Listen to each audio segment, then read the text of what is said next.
ये हिमालय अस्पताल है और पीलीभीत रोड पर मॉल से पहले, और एक बड़ी बिल्डिंग आप मेरे कैमरे की नजर में देख रहे होंगे। इस बिल्डिंग के ठीक सामने है अस्पताल और यहाँ पर बैठते हैं कई विशेषज्ञ डॉक्टर्स, जिनको मैं दिखा रहा हूँ। ऐसे गेट पर ही ये तमाम डॉक्टर्स आपको दिख जाएंगे। ये तमाम डॉक्टर्स का पैनल, और इसमें कई बड़े डॉक्टर्स बैठते हैं। सबसे खास डॉक्टर रवीश अग्रवाल, जो बहुत नामचीन शहर के डॉक्टर हैं, रिसेप्शन।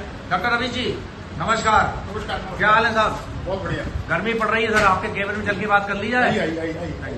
ठीक है, डॉक्टर रवीश अग्रवाल जी मौजूद हैं। आइए इनके चैम्बर में चल के बात करते हैं और कुछ गर्मी से जुड़ी समस्याओं पर। कि डॉक्टर रवीश अग्रवाल का केबिन, और रवीश अग्रवाल साहब अपने चैम्बर में सुबह से मरीज देख रहे थे, राउंड करके मरीजों को वार्ड में देख के लौटे हैं। मित्रों नमस्कार। इन दिनों गर्मी बहुत है, सेहत के लिए तमाम तरीके की चुनौतियां पैदा हो गई हैं। बड़ों के अलावा बच्चों को भी दिक्कतें हैं। वहीं दूसरी तरफ आप देख रहे होंगे कि स्कूल संचालक गर्मियों में आजकल स्कूल लगवा रहे हैं। खासतौर पर 10th और 12th के बच्चों के लिए जरूर स्कूल बुलाया जा रहा है। अतिरिक्त क्लासें भी हो रही हैं क्योंकि उन्हें बोर्ड का रिजल्ट अच्छा चाहिए। डॉक्टर्स इस मुद्दे पर क्या कहते हैं? सेहत के लिए क्या दिक्कतें हो सकती हैं स्टूडेंट के लिए? सेहत के लिए क्या चुनौतियां हो सकती हैं नौनिहालों के लिए? खान पान में हम लोग इन दिनों काफी एहतियात बरतें हैं, कैसे खाएं, क्या खाएं और क्या ना खाएं। इन तमाम मुद्दों पर बात करने जा रहे हैं बरेली के वरिष्ठ फिजिशियन डॉक्टर रवीश अग्रवाल से, जो हमारे बराबर में खड़े हुए हैं। आइए बात करते हैं रवीश अग्रवाल से और गौर से सुनिए उनकी बात। देखिए डॉक्टर रवीश अग्रवाल जी हैं। आईएमए की राजनीति में इनका नाम कोई अछूता नहीं है। डॉक्टर साहब, मेरे दर्शक आपको देख रहे हैं, गर्मी बहुत है, बड़े बेचैन है लोग, पशु पक्षी के साथ साथ इंसान भी व्याकुल नजर आ रहे हैं, क्या करें? नमस्कार, मैं डॉक्टर रवीश अग्रवाल। आपने जैसा कहा कि गर्मी का मौसम है, बिल्कुल बहुत तेज गर्मी है और इस गर्मी में बीमारियों की संभावनाएं बहुत अधिक हो जाती हैं। तो मैं सभी दर्शकों से कहना चाहूंगा कि गर्मी से बचाव के लिए कुछ सावधानियां हमको बरतना पड़ेंगी, जिससे कि हम जो भी दुष्परिणाम हैं उससे बच सकें। सबसे बड़ी बात आंखों को लेके मैं ये कहना चाहूंगा कि ये गर्मियों का मौसम है। गर्मियों के मौसम में आंखों को सुरक्षा दीजिए। सुरक्षा देने के लिए आपको गॉगल्स का इस्तेमाल करना चाहिए, और गॉगल इस्तेमाल करेंगे तभी आपको आंखों में धूल, मिट्टी, गर्दा और जो भी एलर्जिक और जो हमारे फैक्टर्स हैं उससे बचाव होगा। इसके अलावा जो सूर्य की इतनी तेज रोशनी में यूवी रेस जो हमारी आंखों को, हमारी कॉर्निया को नुकसान पहुंचाती हैं, उससे बचाव के लिए हमें गॉगल्स का इस्तेमाल करना है। यदि गॉगल्स घर में छूट गए तो कोई गमछा, कोई ऐसा कपड़ा चेहरे के ऊपर रख ले जिससे आंखों को डायरेक्ट रोशनी से बचाया जा सके। गर्मियों के मौसम में तेज हवाएं चलती हैं। जब तेज हवाएं चलती हैं तो धूल भी उड़ती है, मिट्टी भी उड़ती है, और उस मिट्टी के अंदर तमाम एलर्जिक फैक्टर्स होते हैं, जैसे कि जो जितने फूल होते हैं, पौधे होते हैं, उसके परागकण उस धूल और मिट्टी के साथ उड़ते हैं। इसी प्रकार से पक्षियों की जो बीट होती है वो भी मिट्टी में मिलकर वो भी आंखों में जाती है।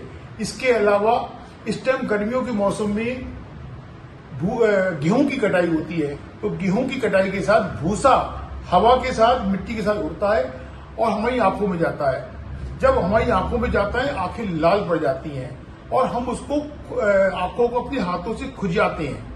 ऐसा करने से हमारी कॉर्निया और हमारी कंजक्टिवा दोनों डैमेज होगी। तो मैं सभी दर्शकों से कहना चाहूंगा कि यदि आपकी आंखों में खुजली पड़े तो हाथों से अपनी आंखों को खुजाए ना, बल्कि ताजे पानी से या ठंडे पानी से आंखों को धो लें। कभी भी आंखों में खुजली होने पर आंखों को रगड़े ना, नहीं तो निश्चित मानिए आंखों की कॉर्निया में और कंजक्टिवा में जख्म हो जाएंगे, और जख्म होने की वजह से तमाम तरह की परेशानियां हो जाएंगी। आंखों से पानी आना शुरू हो जाएगा। संभव हो तो बार बार आंखों को ठंडे पानी से धोइए।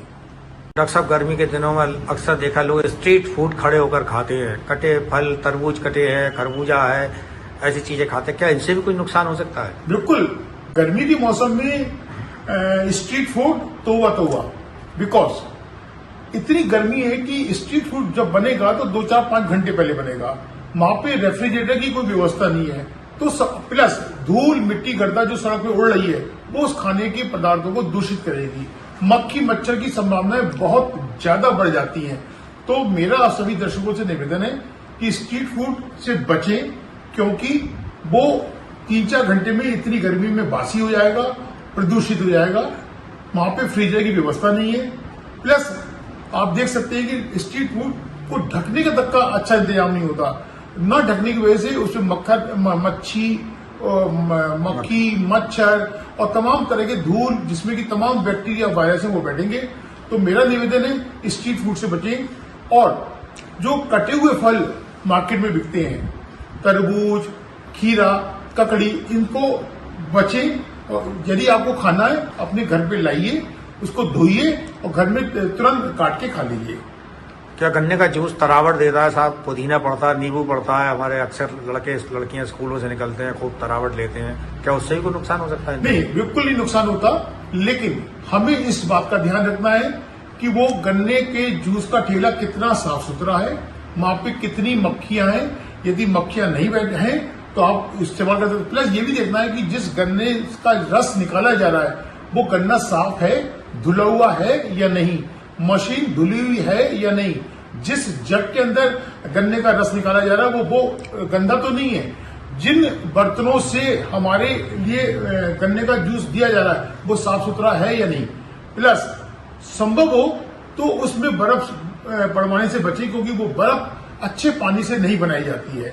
उस बर्फ को न पड़वाएं। ताजा जूस तो आप पी सकते हैं, परंतु बर्फ पड़ने से दिक्कत हो सकती है। 10th और 12th के बोर्ड एग्जाम होते हैं, अक्सर स्कूल के लोग उनके अतिरिक्त क्लासेस लगाते हैं, खासकर गर्मियों की छुट्टियों में बच्चे बहुत हाफते कांपते हुए घर पहुंचते हैं, क्या उनको कोई नुकसान हो सकता है क्या? देखिए साहब, ये गर्मियां तो बच्चों के लिए भी उतनी दुखदायी है जितना हमें आपके लिए। बच्चे और लापरवाही करते हैं अपने स्वास्थ्य के प्रति। हम लोग जो सीनियर्स हैं वो फिर भी अपने लिए काफी चिंतित रहते हैं। बच्चे बिल्कुल बेफिक्र होकर घूमते हैं, जो उनके स्वास्थ्य को हानि पहुंचा सकते हैं। बच्चों के पास एक आधे लीटर की पानी की बोतल होती है जो सुबह 7 बजे लेके चलते हैं, दोपहर में 12-1 बजे तक लौटते हैं। तो पानी की कमी शरीर में हो सकती है। बच्चे ना तो गॉगल्स लगाने को तैयार हैं, बच्चे ना सिर पे कैप रखने को तैयार हैं, और बच्चे ग्राउंड में तेज धूप में खेल रहे हैं। ये सब उनके स्वास्थ्य को हानि पहुंचाएंगे।